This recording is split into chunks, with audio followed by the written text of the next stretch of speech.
अरे बिद्दू, आज घर में बहुत काम है। आज तुझे स्कूल जाने की जरूरत नहीं है। लेकिन दादी, आज तो स्कूल में मेरा टेस्ट है। अरे एक दिन स्कूल नहीं जाएगी तो ऐसी कौन सी तेरी कलेक्टर की पढ़ाई छूट जाएगी। वैसे भी मैं देख रही हूँ आजकल तो बड़ी ढीठ हो गई है। अपनी दादी की बातें सुनकर बिंदु नाराज हो जाती है। तभी उसकी माँ कहती है, अरे बिंदु, इतनी छोटी बात पे मुंह फुलाने की क्या जरूरत है। दादी बिल्कुल सही कह रही हैं। लड़कियों को तो घर के काम काज सीखना चाहिए। अरे बहू, रमेश के लाड़ प्यार ने इसे बिगाड़ रखा है। कम से कम तू तो मेरी बात समझती है। अच्छा, मेरी पूजा का समय हो गया है, मैं पूजा करने जा रही हूँ। इतना कहकर रमेश की माँ वहां से चली जाती है। इस तरह बिंदु की दादी और माँ दोनों अक्सर उसे घर के कामों में ही उलझा कर रखते थे। कुछ दिनों के बाद राजू और बिंदु के 10वीं के रिजल्ट्स आते हैं।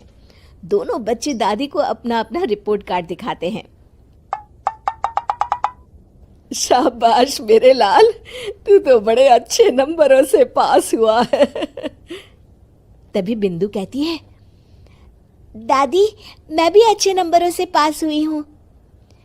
रमेश की माँ बिंदु को अनदेखा करते हुए कहती है, हाँ हाँ ठीक है, अभी यहाँ खड़ी क्या कर रही है, सुन लिया मैंने।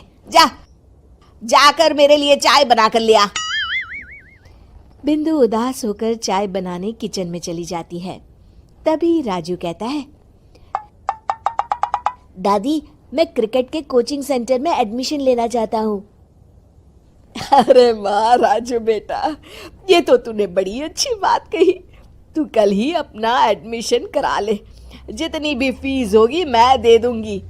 अरे एक दिन मेरा पोता विराट कोहली बनेगा।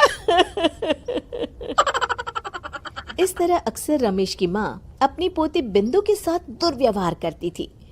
कुछ दिनों के बाद रमेश की माँ और उसकी पत्नी दोनों सास बहू मिलकर राजू का एडमिशन अच्छे स्कूल में करवा देते हैं, लेकिन बिंदु का एडमिशन नहीं करवाते। इस बात से नाराज होकर बिंदु अपनी दादी से कहती है, लेकिन दादी मुझे भी आगे की पढ़ाई करनी है। अरे क्या करेगी आगे की पढ़ाई लिखाई करके, हैं? आज से ये पढ़ाई का भूत अपने दिमाग से उतार दे। इतना कहकर रमेश की माँ वहां से चली जाती है। उस दिन के बाद से बिंदु की पढ़ाई हमेशा के लिए छूट जाती है और उसकी दादी उससे घर के सारे काम करवाना शुरू कर देती है। इस तरह उसका सारा दिन घर के कामों में ही बीत जाता था। कुछ दिन बीत जाते हैं और एक दिन रमेश छुट्टियों पर घर आता है। बिंदु को घर के काम करते हुए देख उससे कहता है, अरे बिंदु बेटा, तुम स्कूल नहीं गई? पिताजी, दादी ने मेरा एडमिशन कराने से मना कर दिया है। वे कहती हैं घर पे रहकर घर के काम करना सीख। अपनी माँ का ये बर्ताव देख रमेश को बहुत गुस्सा आता है और वो अपनी माँ से कहता है, माँ ये तुमने क्या किया? आगे की पढ़ाई के लिए स्कूल में बिंदु का एडमिशन क्यों नहीं करवाया? अरे बेटा, लड़की जात है, ज्यादा पढ़ लिख कर क्या करेगी? वैसे भी शादी के बाद तो इसे घर के ही काम करने हैं ना। तुम किस जमाने में जी रही हो माँ? अगर कल्पना चावला के घर वाले भी तुम्हारी सोच के होते तो क्या वो पूरी दुनिया में हिंदुस्तान का नाम रोशन कर पाती?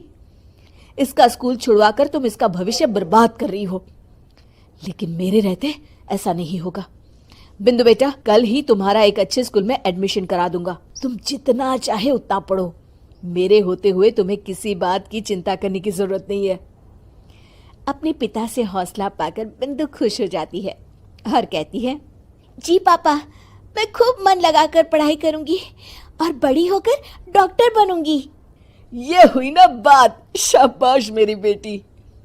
शिक्षा, लड़का हो या लड़की, हमें दोनों को आगे बढ़ने का मौका देना चाहिए।